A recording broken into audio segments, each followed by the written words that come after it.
Before inspections, our bosses said, get your masks on and keep your mouths shut. Don't say a word even if you speak German. Alex B. from Romania worked for Germany's biggest meat producer, Tönnies. Unpaid overtime, no protection from the coronavirus, poor living conditions. Experiences shared by tens of thousands of contract workers in Germany. They include fruit picker Mariana Costea. How can this abuse be happening?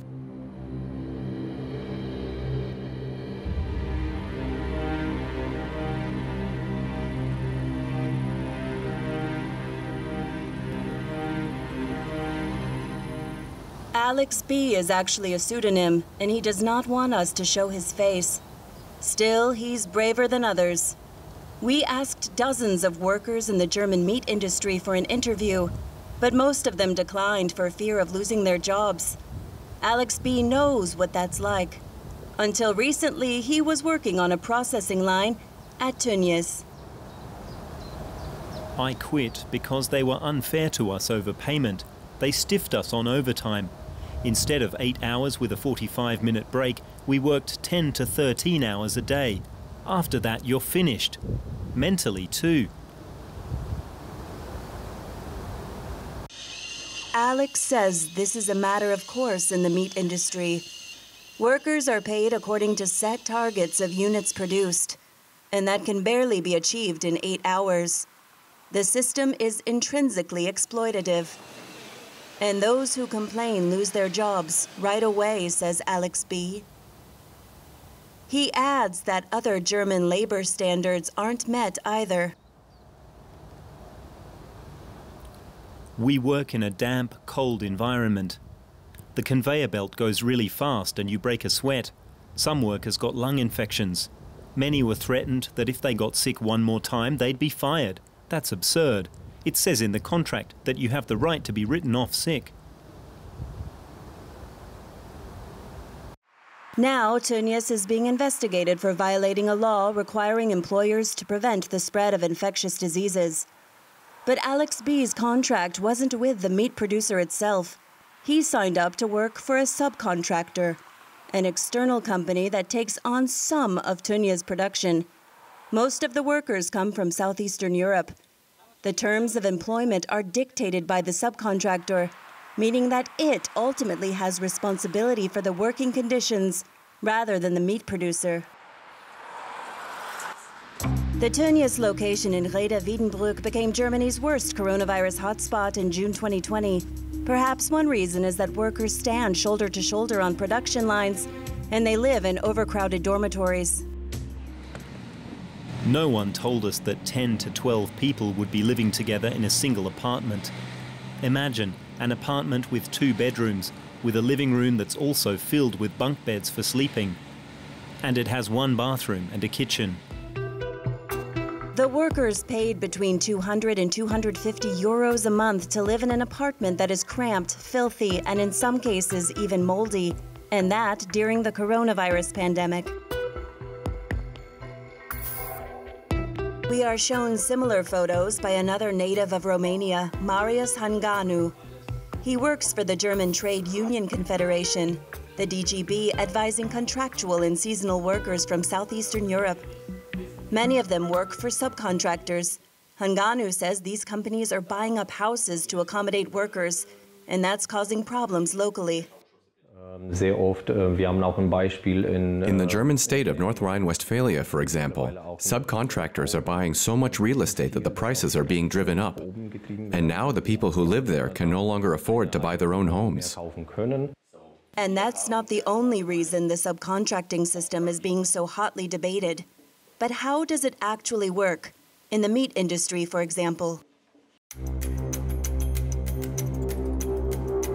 If Company X doesn't have enough personnel, then it gets the workers through an external service provider, Company Y. That's the subcontractor who takes on production at Company X. The workers, therefore, are under contract with the subcontractor, even though they are working at Company X. And if Company Y doesn't have enough people, then it hires them from Company Z, called a subcontractor.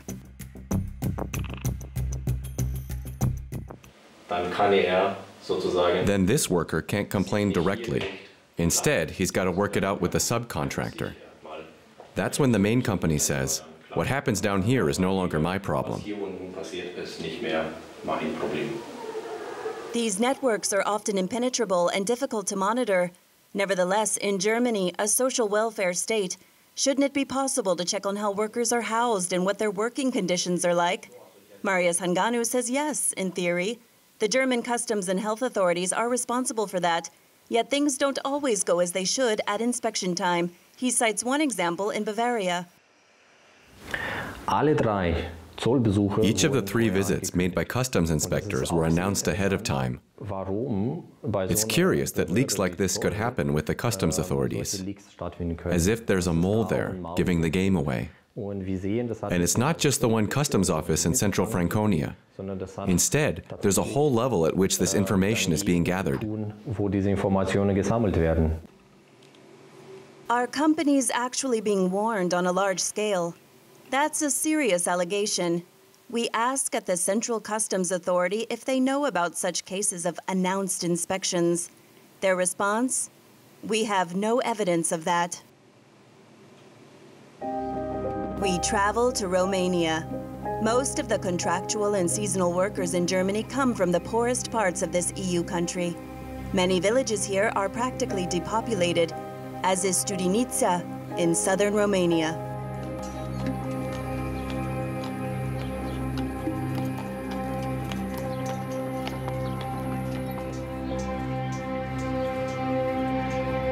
Mariana Kostea spent the past 2 months working as a fruit picker on a farm in Bavaria. She says she couldn't stand it any longer. Before that, she'd worked in Italy for 13 years. While she was away, her children stayed at home with their grandmother. I couldn't accept sleeping 8 to a room, and that 8 people would share one bathroom with a kitchen for 30 people. Her greatest fear was catching the coronavirus. I had only one mask. If I'd known that we wouldn't get any masks from our employer during quarantine, I'd have taken 2 or 3 more. Sometimes I even wore it when it was wet.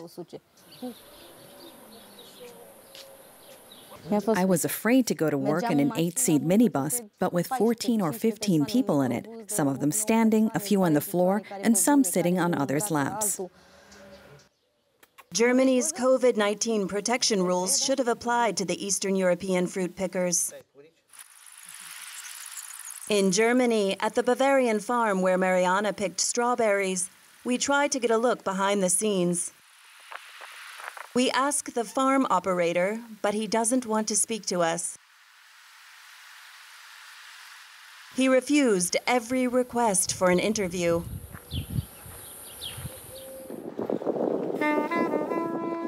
In April 2020, Germany's coronavirus lockdown was in force.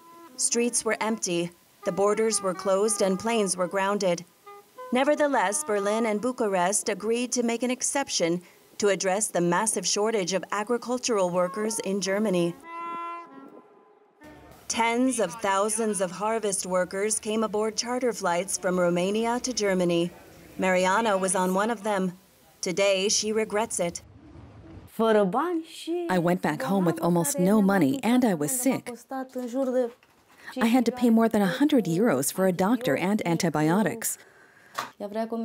And the job broker, she just took her commission. She didn't help at all.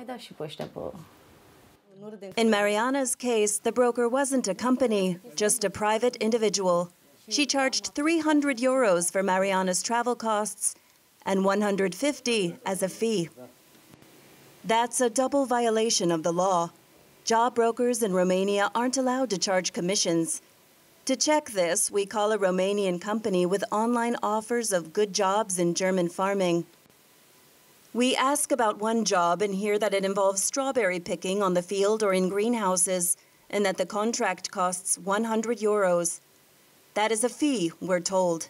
The pay is 9 euros 35 an hour, 10 hours a day. We ask about accommodations. The answer is 4 people to a room. The bed costs €6.90 a day to be taken out of our wages. And the bus trip there and back costs €240. Just one short phone call and we've already uncovered an illegal fee, as well as overtime and transport at gouging prices. Reports of rising numbers of COVID-19 cases at farms and meat processing plants in Germany have forced policymakers there to act. The country's labor minister, Hubertus Heil, has pledged to ban contract labor in the meat processing industry as of 2021. But why isn't subcontracting being prohibited in other sectors of the economy where similar things are going on? In farming, for example, the minister dodges the question. The coronavirus is a magnifying glass. We're seeing things that were already problematic before. We've got sectors where it's a matter of monitoring occupational safety, and we will impose stricter, binding standards so that we're able to go more strongly into these areas that tend to be risky. In the German parliament, Green Party member Beate Müller-Gemmeke has been demanding tougher inspections for years in order to stop systematic exploitation. What I'm not satisfied with at all is the inspections. At the moment, the idea is just to agree quotas.